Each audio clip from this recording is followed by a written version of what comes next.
Hello, everyone. Welcome back. My name is Arna Sahu, host of Arna's News, where on this podcast channel, I aim to eliminate the gender gap in the STEM fields by featuring inspiring female professionals and highlighting their stories and accomplishments to further encourage girls. Today on episode 66. Okay, this is a good one. I think when you are a founder, you will make mistakes, but you have to hope that you make them quick. Quick mistakes are better than later on mistakes, because mistakes really teach you lessons and you learn. Unfortunately, sometimes we learn the hard ways. I have learned to be acceptant of my mistakes because they teach me things or they show me gaps.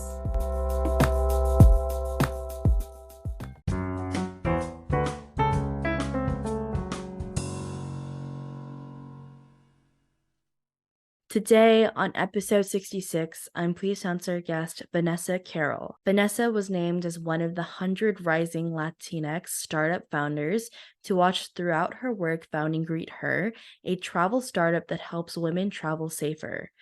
Greether was recently selected to enter Expedia's accelerator program for creating more accessible and sustainable tourism for travelers.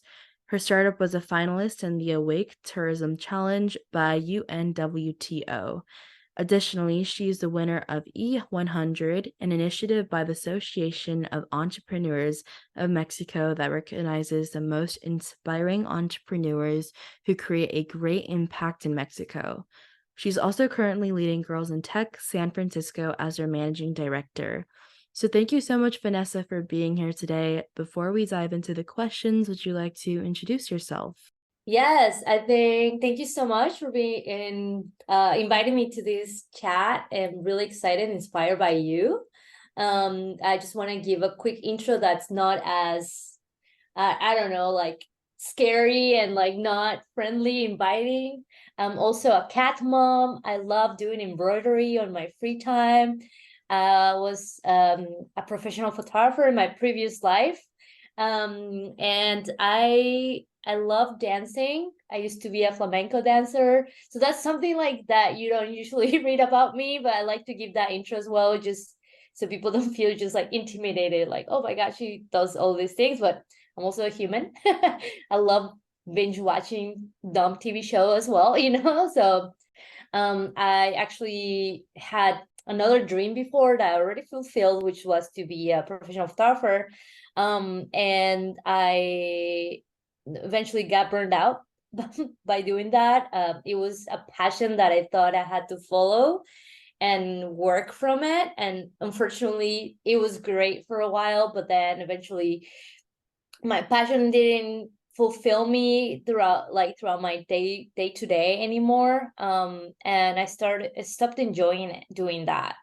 But I've always had a huge interest in travel, and since very little, actually, that's another of my educational paths was tourism and business administration for tourism companies. So eventually I circled back into this. But before that happened, I graduated from the Academy of Art University with a photography and advertising degree. And when I graduated, I didn't have any internships under my belt because I couldn't afford to not get paid, throughout college. So when I graduated, I had a lot of talent, but didn't have, the experience or the curriculum that these companies were looking for. And I was very frustrated because I was getting offers for jobs that paid less than my serving job at the time. And I think that a lot of people can find commonality with that, right? Unfortunately, sometimes you get paid more in other things than what you studied so hard for. And so what happened was that I was frustrated that I wasn't receiving job offers. So I began my first startup because of that. I was like, if people are not going to give me opportunities or open the doors for me, I'm gonna create these opportunities for myself. So I called my best friend, and she's a film major, and I said, look, we're doing as good job as all these other agencies that don't want to hire us. Let's just create our own agency. And so we did that. We started Collective Theory, and we started landing projects just by word of mouth because we were doing a really good job, but also probably we're charging a lot less than most big agencies. And we quickly started getting more clients. And unfortunately, though, and fortunately as well, that company got dissolved in the pandemic because San Francisco was the first city, I think, in the US to stop productions once COVID hit. So all of our contracts, we were bound to have our biggest year so far. Everything like vanished, and we were left with nothing, and we didn't know what was going to happen. But that led me to getting stranded in Morocco, which is a huge detour in my story. But that was kind of the pivotal moment that created Greether, my company today. I absolutely love that. I mean, you've had so many different opportunities in your life and so many different hardships that kind of propelled you to create Greether and your company before that, before COVID. But I love how, you saw something that actually faced you and you decided to tackle that problem with your best friend. And, you decided to be a trailblazer and do what other people couldn't do. And here you are today, founder of Greether. So that's super exciting, and I'm super happy to talk to you. Thank you. All right. So my question for you is, what advice would you give someone wanting to pursue a career similar to yours? And do you have any tips to succeed? One of my tips I would say is whatever you're so curious about, follow it. Like it is your gut telling you to follow that. Honestly, I think I am curious about many things. And even if it's not going to lead to money or like a company, it will teach you something in life. And if I were to give someone an advice to become an entrepreneur, I would say that it's not for everyone, and that's okay. It doesn't mean that you are not, don't have as much potential as I do or less or whatever. It just means that sometimes people are gonna thrive as well being part of companies and creating huge change. In our team, for example, we have Stephanie, who you talk to, and she is such an amazing team leader, and like she has excelled at our company. So I think people can find what they're good at by experimenting and trying. And I think that's what has been kind of like what has been the guide of my life, has been testing, right? So try things out. They fail, I swear you will still have a lesson, so just test. And if there's something you don't like, we're not trees, just move and change and try other things. Absolutely. I love what you said. I mean, curiosity is kind of your body and your gut telling you that you should definitely try whatever it is, regardless of what the consequences may be. Sure, you might not get any profit out of it, but who cares? At least you can learn something from what you're doing and test things out and figure out what's right for you, what's not right, what do you enjoy, things you dislike, and really learn more about yourself, which can set you apart from so many other people because you actually know what you truly like because of testing out different experiences and different roles that went in your way or you found them yourself. Absolutely. And I think I said it to you in private when we started this conversation, but when I was 15, your age, I don't think I knew what I wanted to do. I think I had a vision of who I wanted to become, but I liked many things. And I think that's one of the hard parts about being young, is that you still haven't found out what is it in life that you want to dedicate your life to. But if there's something uh to take away from my experience for anyone who's listening, is that a role doesn't define you, an educational degree does not define you, the way you look like or your name does not define you. I have been a photographer, now I'm an entrepreneur, I've also been a flamenco dancer. I can also change my mind, and in a few years, maybe decide to be a lawyer, and it's okay. I think we have the opportunity nowadays, especially, to be many things at once, even though you cannot excel at everything, but just test it out. Absolutely. I mean, as someone who has always wanted to dive into different industries and fields and kind of has merged different interests together, if you're one of those people just like me, you have to test things out and you'll only learn from those experiences you have. So I'm pretty indecisive in that sense. Like, I'm really interested in a bunch of fields, but in order to figure out what I truly want to be, you've got to test things out and be curious. And that's really going to help you. Yes, 100%. All right. And what is a common myth about your profession that you want to debunk? My profession as a founder, I think that forever people have thought that you had to have, I don't know, an engineering degree to be a founder and create the Facebook, or I don't know, Amazon. But now that I am a founder of a startup, I have many founder friends around me, and we all look alike because we're all like visionaries and we're like super passionate about solving a problem, but we all come from different backgrounds. So being a founder is, I think, defined as being someone who, one, is very motivated to solve a problem. Second of all, someone who likes to put themselves in challenges and is not afraid of failure. And I think that anybody could be a founder if they really wanted to. So you founded this podcast, that makes you a founder. And that's really impressive, because I think and everybody has the discipline to follow through with a project or with an idea. And I think that's what differentiates founders versus people who just like have ideas. We just like, I like to say that we love torture, the torture of making things from scratch. Yeah, I think that will be the debunking.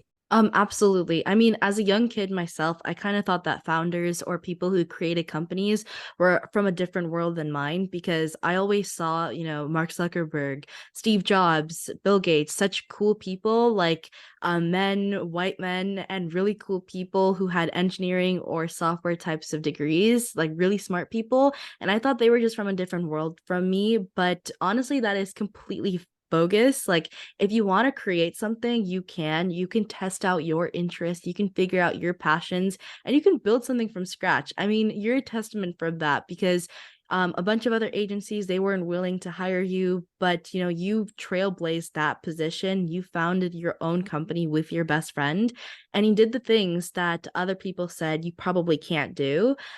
So honestly, if there's something you want to do, then just do it. I mean, you can learn so much from yourself and your own experiences, which will help propel you in any shape and any journey you're in.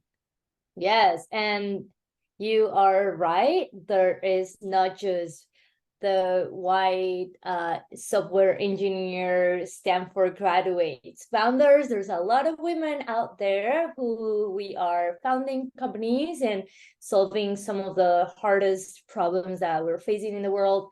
And I think that unfortunately for women, it has been harder forever to be given access to it. And I think that it is now when we create change and we are more vocal about the lack of resources or the lack of enthusiasm that we all create as a society as well. Because no, you don't need to have all those things to be a founder. I actually say this often on events. I say that I could not code if my life depended on it, and it's just true.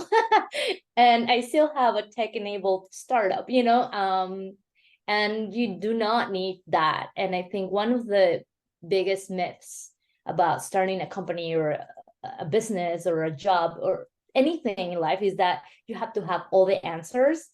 This is not true. Like, I had 8 calls today for different topics for my company, in many of those calls, there were things that I didn't have the answers for, and it's okay. I've had to accept that there's a lot of things that you learn on the go, and everybody should be aware of this. Yeah, 100%. I totally agree with that because you don't always have to learn everything. You don't always have to know everything before you even start what you're doing because you're going to learn things on the way. I mean, you won't know how to found a company until you found a company. I mean, yeah, and also you a big thing is that technology is honestly a tool that you can definitely learn on the way. It's not one of those things that should limit you from creating whatever you want to do. That's another big myth that a lot of people think is that once you create a company, you have to solve the big problem of how do I code or how to use technology, when honestly, it's a tool that you can merge with whatever interest you have as well. Yes, of course. And technology is so much easier to utilize now. And like with AI, I mean, this is just absurd, you know? Like it has gotten so much better. And I think I see it even becoming more accessible. A lot of my founder friends on our company as well are focusing on creating technology that's more accessible to people who have accessibility needs. And that was something that honestly, and not because I'm a bad person, that's something that I hadn't thought of because I didn't have the necessity to. But now, as a founder and as a leader of a company, I have the responsibility to think of them and everybody. So we face with people who have disabilities or even users who are older. So technology is harder on them. So we have to think of like how, as young people, you know, some of us younger, think about including them as we keep building our future. Yes. And my question for you, which is a great segue to what you just said, is if you could step into my shoes or a younger self, what would you have asked yourself that I didn't? Okay. I think I would ask me, Mike, are you crazy? I think I would say maybe I would ask myself why I started Greether. I think there you would learn my story then. Yes, I really love that because you kind of have to introspect yourself when you do all these big things. Like it kind of goes back to what we said, where if you want to create something and you don't know how to create it, of course you're going to learn it on the job. You're going to learn so many things and you got to kind of push yourself to doing it. If you have a plan in mind, then test it out. Do what you want to do and figure out things you like because it's going to really, really help you understand who you are and your passions. Yes, and also I think passion is amazing. It's great to have passion, but passion is not just the only thing that has made Greether exist. I think being stubborn and disciplined has gotten me way further than passion will ever get you, because there's days that you don't feel passionate. There's days where you're like energy is low, or like you receive 3 no's from investors, you know. So you need to have discipline, and there's no other way. Like you have to push yourself, be your biggest cheerleader. So if any of you has an idea for a business, you know, I'm sorry, there's no shortcuts. You have to work hard. I think some people get lucky. I'll admit that. I think some people do have an easier paths. Um, but I think for the most part, there's no shortcuts to success. I think you just have to work your energy off, to not say another word. Absolutely. I think that being stubborn, I mean, I'm a really stubborn person as well. And having discipline is much better than having motivation and passion. Although it will kind of kickstart you into the journey, passion, motivation, what's really going to get you to finishing that goal or finishing, that finish line is really just going to be being stubborn and making sure that you have that focus to working on whatever it is that needs to be done, and the discipline to drive yourself forward and, to hustle along the way. Yes. Yeah. And I would like to add that through my work with Girls in Tech, it is a nonprofit organization that helps create access to women to get resources, learn tools, learn new things, so they can get better jobs or apply for their dream role or even get a raise, you know. I started being their manager director after I got recruited by them, but one of the reasons that it drove me to the role was because when I started my work doing Greether and building Greether, it's still really hard, I will admit. In Silicon Valley is still dominated by a segment, but I was so motivated because there was so many obstacles on my way that a lot of people don't have to deal with, you know, on top of all the hard work that takes to build a company. So what we do at Girls in Tech is encourage women like you, girls like you, literally, to don't feel scared to try to get into technology. I think technology can be fun and sexy and attractive. It's not just geeky and boring, and like it can be very exciting, and also because there's so much cool things that can come out of it, you know, and it's not just like coding. Literally, it's not just that, you know, there's a world of opportunities in technology and STEM that I would love for my younger self to have known that, you know. But I think my path had to be the path that it was, and I'm okay with it. But it probably would have saved me a lot of money to know how to code. But I hope that this new generation, that you guys are more aware of the opportunities that the world is creating for you in technology I or love in. that. Mm-hmm. I love what you just said, because there's so many opportunities for us now that, you know, technology has evolved, and we just have to, you know, be able to be confident enough to grasp that. Yes, we need the girls. Yes. And my question for you is, what are the best resources slash books that have helped you find your career path? Oh my God. I won't tell you one thing because there's so many things that have shaped who I am and how ambitious I am. But I think one of them, and it goes back to what I said earlier, curiosity. I mean, I love reading, but I read about many different things. I don't just read about business. Um, I love science books, actually, kind of geeky in that sense. I love novels. But I just read one book, business related, called From Zero to One. That's very recommended when you're building a startup. And literally it's kind of like the theory of the 1%, you know, whenever you think of a project or whatever you have in mind, it's like the 1% of starting and thinking about the framing and the vision and the mission and why it's really important. So that book was great. One of my favorite books, actually, has nothing to do with my career path, but I would like to offer you this one. It's called The Soul of an Octopus. I don't know if you read this, but it's such a cool book about, you know, the nature of octopus and in the world, and like how brilliant animals they are. And I think I have so much passion for learning about nature, because that it goes back to everything, you know, and being curious about things outside of our phones and our computers and our Zoom calls is really essential for who you're going to become, how you're going to lead in life, because not everything has to revolve around work.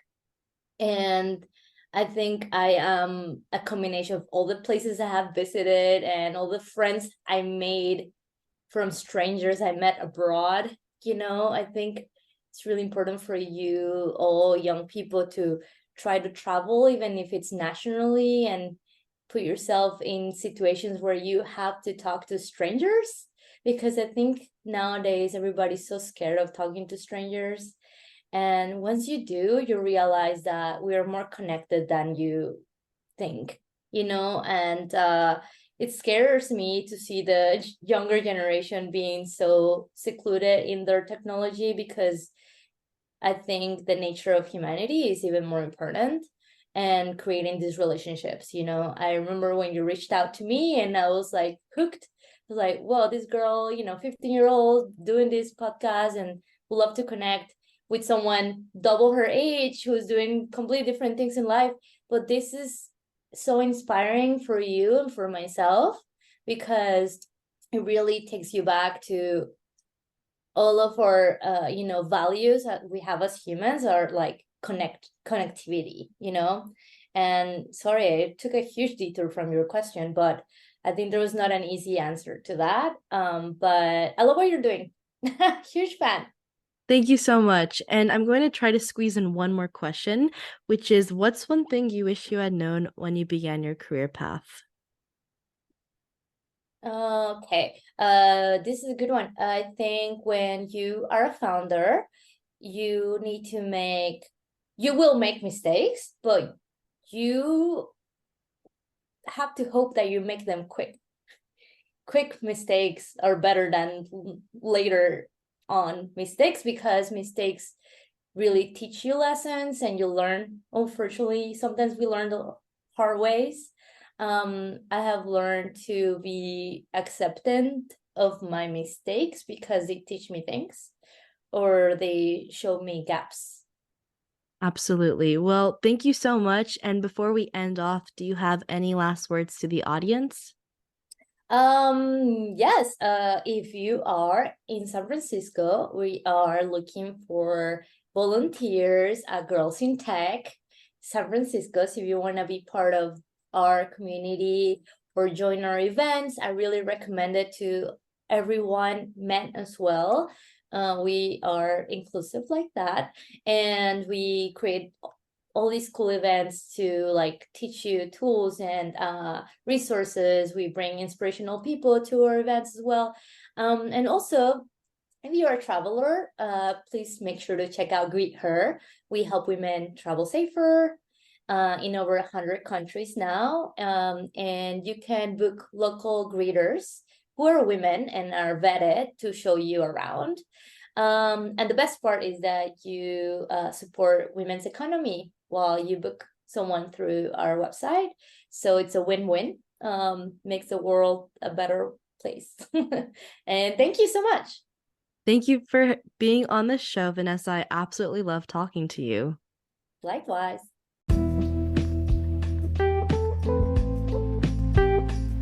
And here are my 3 cents on this episode with Vanessa. 1, follow your curiosity. She emphasizes the importance of following your curiosity and passions. She initially pursued a career in photography, but realized it didn't fulfill her day-to-day life. Eventually, she found her true passion in travel and business administration. The lesson here is that it's essential to explore your interests and be open to changing career paths if something doesn't resonate with you. 2, entrepreneurship is about problem solving, not degrees. Vanessa debunks the myth that you need an engineering degree or a specific educational background to be a successful founder. She highlights that being a founder is more about being motivated to solve a problem, embracing challenges, and being comfortable with failure. This lesson underscores the idea that entrepreneurship is open to people from diverse backgrounds and skill sets. And 3, embrace mistakes and learn quickly. She advises that when you're a founder, you'll make mistakes, but it's crucial to make them quickly. Quick mistakes are valuable because they offer learning opportunities. This lesson emphasizes the importance of resilience and the ability to adapt and grow from setbacks in the entrepreneurial journey.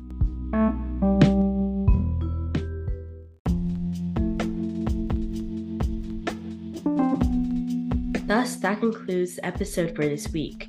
If you want to know more about how I relate to these amazing topics, then stay tuned for upcoming episodes. A free way to support this show is by leaving it a 5-star rating and a review on the player you are listening to. Let me know what you enjoy about this podcast, as it's a chance to tell me what you love about the show, and it helps others discover it too. Once again, thank you for finding me, and I hope we stay in touch with each other. Zito, you're listening to Arna Sahu, the host of Arna's News. Toodles!